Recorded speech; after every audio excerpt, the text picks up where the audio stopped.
반갑습니다. 우리 용철이가 인사를 이렇게 귀엽게 해주네요. 요즘 감기가 되게 유행입니다. 저도 이번에 수련회 장소 답사를 갔다가 근처에 이제 광덕산이 있거든요. 아실지 모르겠지만 광덕산이 호두나무로 되게 유명하기도 하고 천안에서 제일 유명한 산 중에 하나입니다. 그리고 대한민국 100대 명산에 꼽히는 산이기도 하고 여러모로 그래서 이유를 가지고 열심히 등산을 했는데 몸살에 걸려가지고 지금 컨디션이 매우 안 좋습니다. 다들 감기 조심하시고 저도 하이한테 옮았는데 어린이집에서 옮아가지고 우리 오랜만에 일주일 만에 만났으니까 우리 옆에 계신 분들이랑 잠깐 인사 나누고 특별히 우리 새가족분들이 오늘 좀 많이 오셨는데 처음 오신 분들 한번 눈인사 함께 인사 나눠주세요. 잘 오셨습니다. 함께 인사 나눕시다. 안녕하세요. 반갑습니다. 네, 어색하죠? 네. 우리 지난주에 우리가 나눴던 그 새 계명 서로 사랑하라 그리고 내가 너희를 사랑한 것 같이 너희가 서로 사랑하라 라고 하신 그 새 계명을 기억하면서 오늘도 우리가 함께 서로 인사하고 또 함께 교제하고 사랑을 나눴으면 좋겠습니다. 우리가 이제 대강절이 시작이 됐어요. 그래서 오늘 제가 불을 놓고 왔네. 주연이가 혹시 오늘 대강절 첫 주인데요. 물 말고 불 여기 코트에 있어요. 코트 주머니에 불이 있는데 대강절은 기다릴 대자에 강림하다 할 때 강자예요. 그래가지고 예수 그리스도가 오심을 기다리는 그런 의미를 가진 절기입니다. 크리스마스 4주 전부터 우리가 작년부터 청년부에서 이렇게 함께 장식을 꾸미고 참고로 광덕산에서 주워온 이런 솔방울들과 나뭇가지와 제 몸살과 바꾼 하이로 와. 우리 하이가 새 계명의 이름을 가지고 있잖아요. 하나님 사랑, 이웃 사랑. 딴 데다 쓰면 안 돼. 이거 라이터. 자, 여기다 이게 조금 파여가지고 하이가 불 켜줄래? 무서워? 이거 누르면 돼. 세게 눌러봐.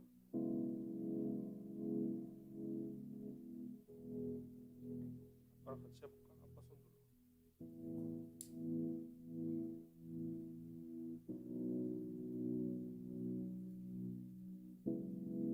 눌러. 오늘 대강절 첫 주에 첫 번째 초를 밝혔습니다.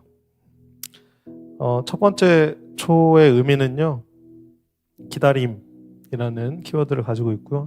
대강절에 대한 자세한 이야기는 칼럼, 주보의 칼럼란을 참고하시면 좋겠습니다. 제가 작년 11월 첫 설교를 오늘 우리 이제 너 할 일 다 했으니까 내려가면 돼. 첫 설교에서 길이라는 제목으로 이 요한복음 14장 1절에서 6절까지 설교를 했었습니다.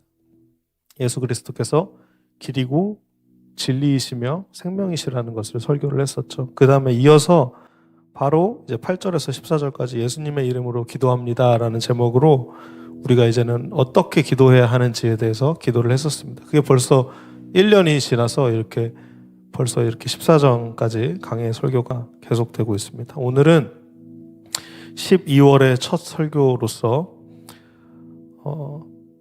새 계명 보혜사라는 제목으로 우리 지난주에 이어서 새 계명에 대해서 설교하도록 하겠습니다. 우리 지난주 설교를 조금 되돌아보면 그 마가의 다락방에서 예수님께서 마지막 만찬을 하고 계시는 장면이었습니다. 그리고 새 계명을 우리에게 선포해 주시죠. 옛 계명에도 분명히 우리 하이 이름처럼 하나님을 사랑하고 이웃을 사랑하라 써 있고, 그리고 이웃을 네 몸과 같이 사랑하라 라는 것이 구약에도 옛 계명에도 있었는데 새 계명을 다시 한번 새로 고침을 해주시는 거죠. 그런데 이제 새 계명이 옛 계명과 결정적으로 다른 점은 예수 그리스도께서 우리를 사랑하신 것 같이 우리가 서로 사랑하라 라는 점에서 결정적인 차이가 있었습니다. 여러분, 우리가 한 주를 돌아봅시다. 우리 지난주 새 계명에 대한 설교를 듣고 한 주간 어떻게 새 계명을 지키면서 살아가셨나요? 여러분의 사랑의 마음이 있으셨나요? 사랑의 실천이 있으셨나요? 우리 함께 잠시 돌아봤으면 좋겠습니다. 내가 만났던 이웃들, 내가 만났던 가족들과 동료들, 친구들에게 예수 그리스도가 우리에게 보이신 것과 같은 사랑을 실천했는지 우리가 다시 한번 돌아보는 이 시간이 되었으면 좋겠습니다. 그리고 오늘 본문을 우리 다 같이 한번 읽어봅시다. 15절을 띄워주세요. 15절에 보시면 너희가 나를 사랑하면 뭘 지키라고요? 내 계명을 지키라. 정말 우리가 예수님을 사랑하면 예수께서 우리를 사랑하신 것처럼 목숨을 내어주기까지 십자가에 지신 것 같이 서로를 사랑하게 될 것입니다. 이 15절 말씀은요, 21절과 23절에도 똑같은 내용으로 반복해서 말씀하십니다.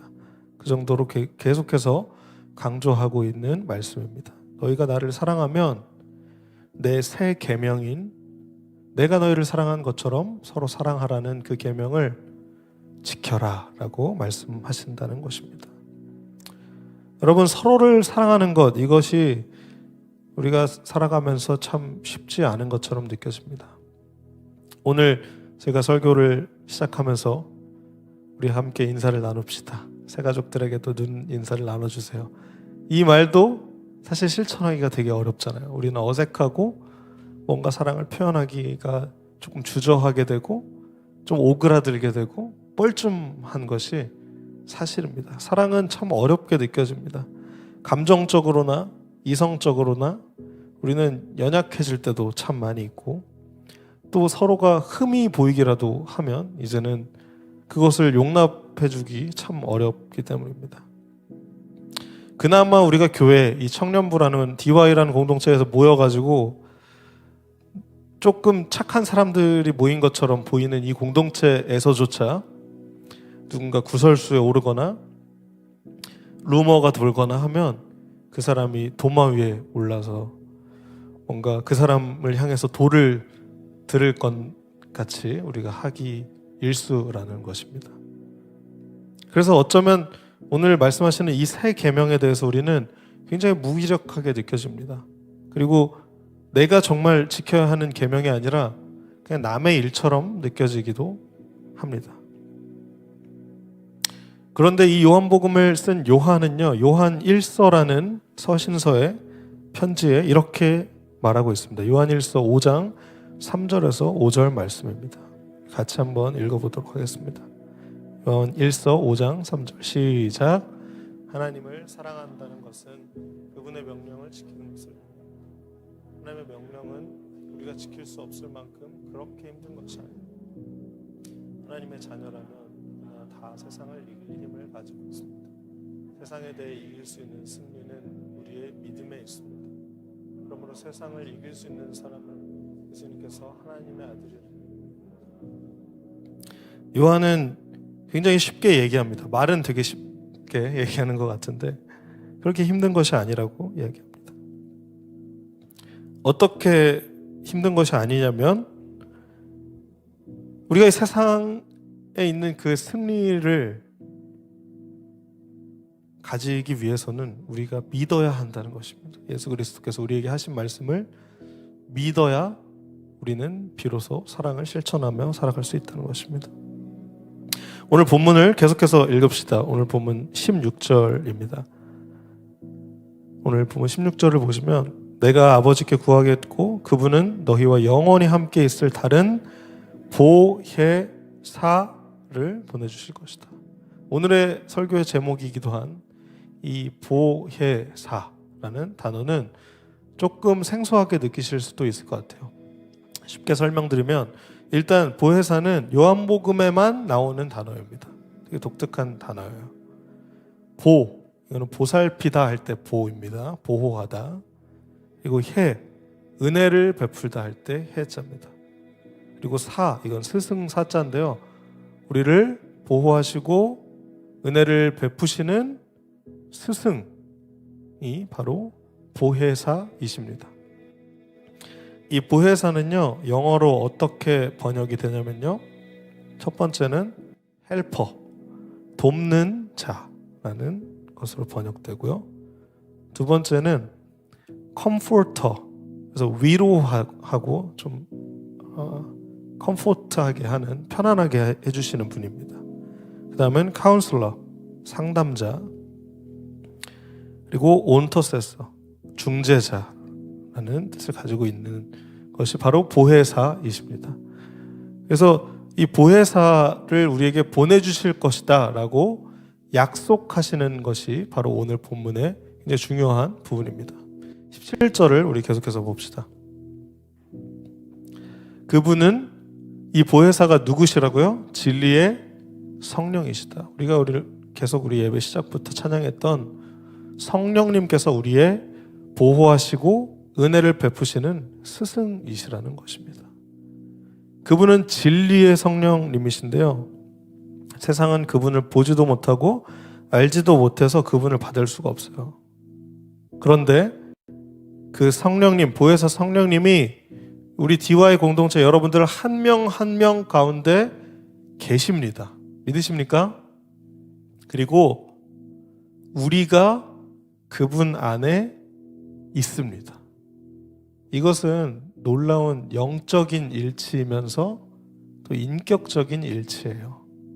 영적, 인격적인 합일을 보여주고 있습니다.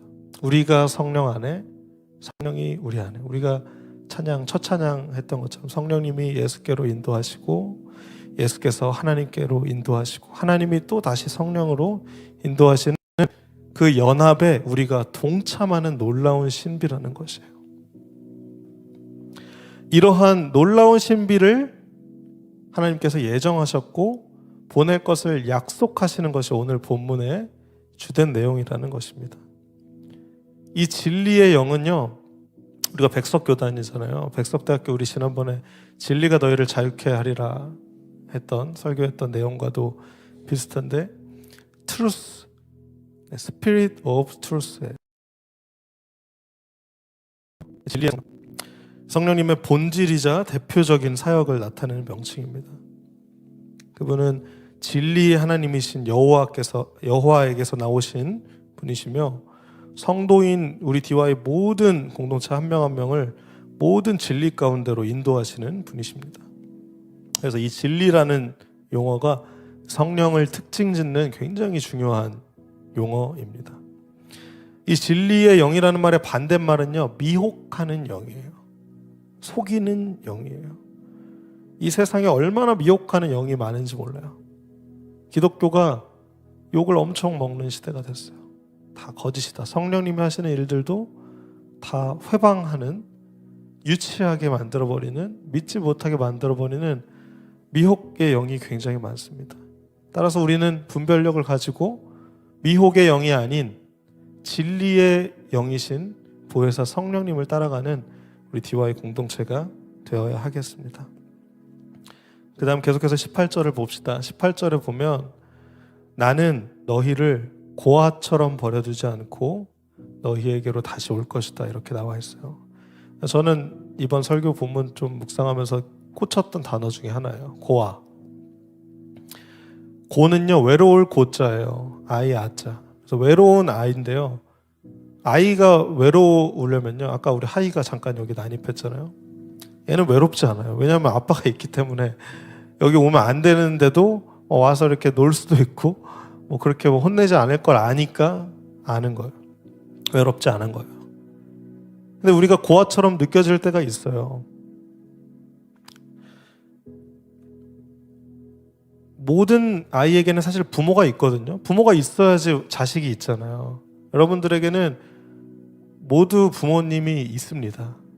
근데 이제 때때로 일찍이 이제 부모님을 여의시거나 아니면 이혼하시거나 아니면은 뭔가 버림받아서 부모가 없는 경우도 있잖아요. 그때 우리는 외로운 고아가 되는 거예요. 그러나 오늘 예수께서 하신 말씀은 너희를 고아처럼 버려두지 않고 너희에게로 다시 올 것이다 라고 계속해서 성령을 보내실 것을 약속하고 계세요. 다시 말하면 우리를 외롭게 하지 않으시겠다는 거예요. 여러분, 우리 외로울 때 있잖아요. 남자친구 있어도 여자친구 있어도 외로울 때 있잖아요. 공허함이 있잖아요. 허무함도 있고 고독함이 있잖아요. 성령님이 우리 안에 내주하시고 우리가 성령 안에 거할 때, 성령님이 우리 안에 충만하실 때 우리는 비로소 그 원천적이고 정말 지울 수 없을 것 같았던 그 외로움을 해소할 수 있게 될 것이라는 거예요. 오늘 말씀을 통해서 우리가 기억했으면 좋겠어요. 예수 그리스도 성령 하나님께서는 우리를 고아처럼 버려두지 않으실 것이라고 분명히 약속하셨습니다.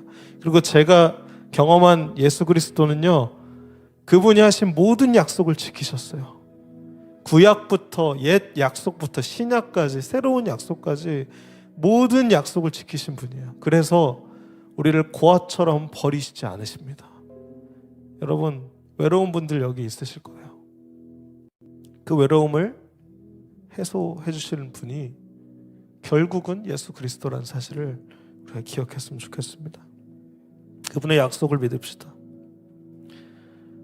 영원히 연합하시는 그 삼위일체의 하나님의 그 놀라운 사랑과 그 깨지지 않는 사랑을 바라보면서 우리는 그분들처럼 영원히 외롭지 않게 될 것입니다.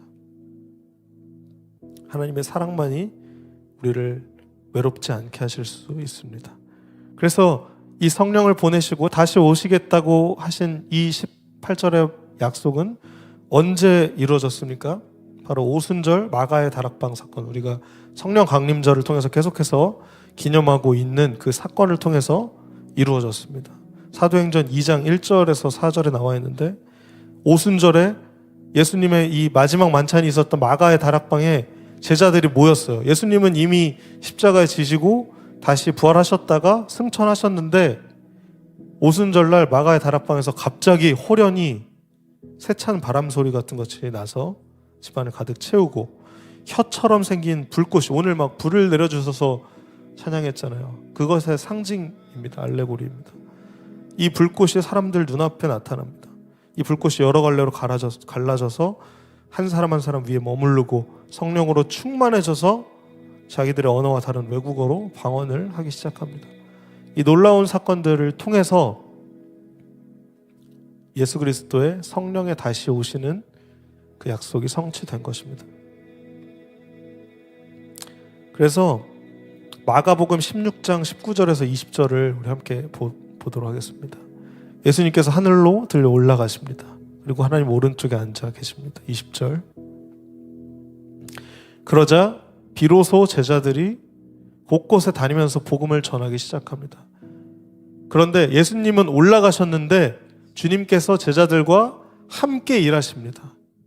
예수님은 올라가셨는데 성령님이 충만히 우리와 함께 하시기 때문입니다. 증거를 보여주심으로 그들이 전하는 말씀이 사실임을 증명해 주십니다. 여러분, 저는 우리 DY도 이렇게 될 것을 기대하고 있습니다. 지금은 사실은 많이 부족하고 연약하고 성령님이 안 계신 것처럼 느껴질 때가 참 많아요. 우리의 삶을 돌아봤을 때 여전히 우리의 믿음은 연약하고 흔들리고 예배 오기도 참 벅차고 힘들고 삶이 참 녹록치 않잖아요. 그러나 이 마가복음의 고백처럼 하나님이 우리와 늘 함께 하시고 성령님의 충만하심을 통해서 아까 요한일서의 요한의 고백과 같이 그것이 그렇게 어렵지 않다라고 고백할 수 있는 DY가 될 거예요. 저는 되리라 확신합니다. 그래서 이 자리에 있고 여러분들을 기대하고 소망합니다. 그러나 우리 힘으로 할 수 있다고 되어 있는 게 아니에요. 우리 힘은 아마 어려울 거예요. 힘들 거예요. 그러나 성령님이 우리와 함께 일하십니다. 제자들과 함께 하셨던 것처럼 우리와 함께 하실 때 우리는 비로소 고아처럼 버려두지 않게 되고 비로소 하나님께서 원하시는 하나님의 영광을 위한 삶을 우리가 살아가게 될 것이라는 것입니다. 그래서 빌립보서 4장 13절에 바울은 그렇게 고백했습니다. 내게 능력 주시는 그리스도를 통해서 나는 모든 것을 할 수 있습니다. 내가 성실하고 꾸준하고 내가 지혜로워서 나는 모든 걸 할 수 있어요 라고 이야기하는 세상과 달라요. 우리는 우리에게 능력 주시는 그리스도, 또한 그분과 동일하신 성령 하나님께서 우리와 함께 하시기 때문에 우리는 모든 것을 할 수 있게 되는 거예요. 우리가 인사 나누기 힘들고 사랑하기 힘들었던 것, 새 계명을 지키기 힘들었던 것들 우리 힘으로 절대 못합니다. 이 미운 사람을 어떻게 내가 사랑할 수 있을까? 못합니다. 그러나 우리에게 능력 주시는 그리스도, 그리고 그분이 보내신 성령님이 우리와 함께 하실 때 우리는 그야말로 모든 것을 할 수 있게 되는 것입니다. 19절, 오늘 본문 19절 계속해서 읽읍시다. 오늘 본문 19절을 띄워주세요. 조금 있으면 십자가 죽음을 의미하죠. 세상은 더 이상 나를 보지 못할 것이다. 이 본다라는 것은 눈으로, 그리고 마음으로, 영혼으로 보는 것을 의미합니다. 그래서 그러나 너희는 나를 볼 것이다. 이제 성령을 통해서 우리와 함께 하시는 예수 그리스도를 우리는 보게 될 것입니다. 다음 절 20절, 그날에는 내가 내 아버지 안에 있고 너희가 내 안에 있고 내가 너희 안에 있는 것을 너희가 알게 될 것이다. 아까 말씀드렸던 삼위일체 하나님과 우리의 연합입니다. 그래서 여기 나오는 20절의 그날은 1차적으로는 아까 읽어드렸던 오순절 성령 강림절, 성령 강림 사건, 그리고 나아가서는 예수 그리스도께서 다시 이 땅에 오시는 그 재림의 종말, 오늘 오전 예배 때 담임 목사님이 하셨던 설교 내용이죠. 재림에 대한 이야기. 이것으로 그 날이 성취될 것입니다.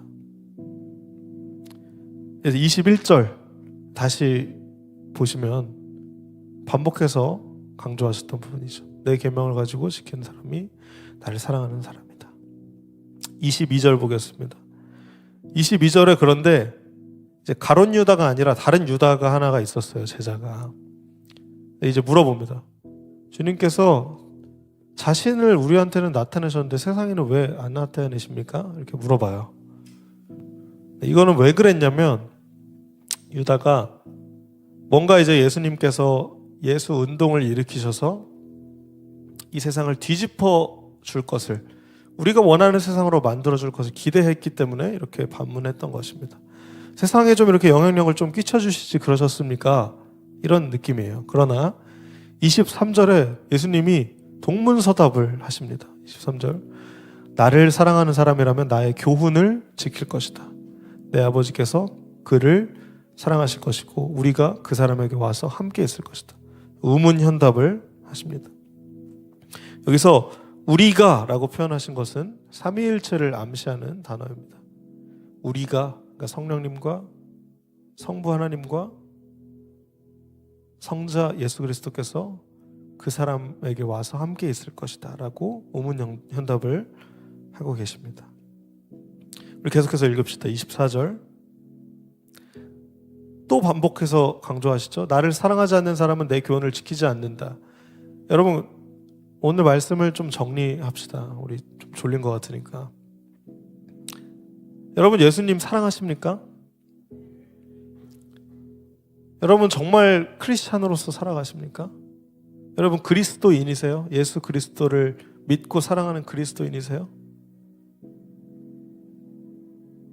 그렇다면 우리는 새 계명을 지켜야 합니다.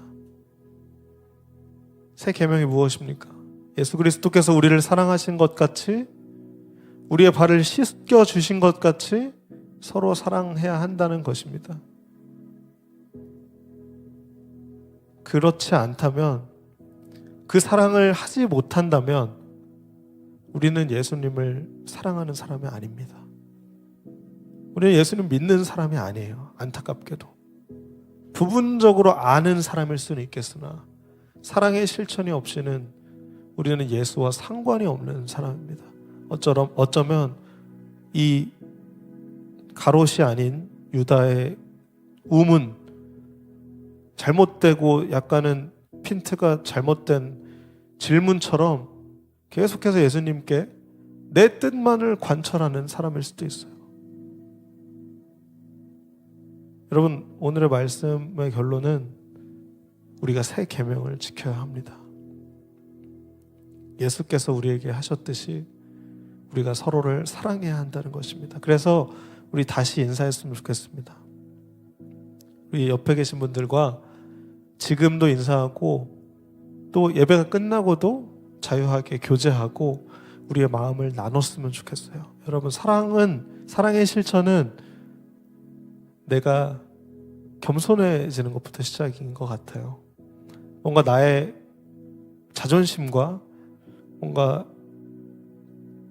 이렇게 포장하는 것들을 좀 버리고 그 사람을 위해주고 그 사람의 니즈가 뭔지를 좀 파악하고 이런 것들이 사랑이라고 생각해요.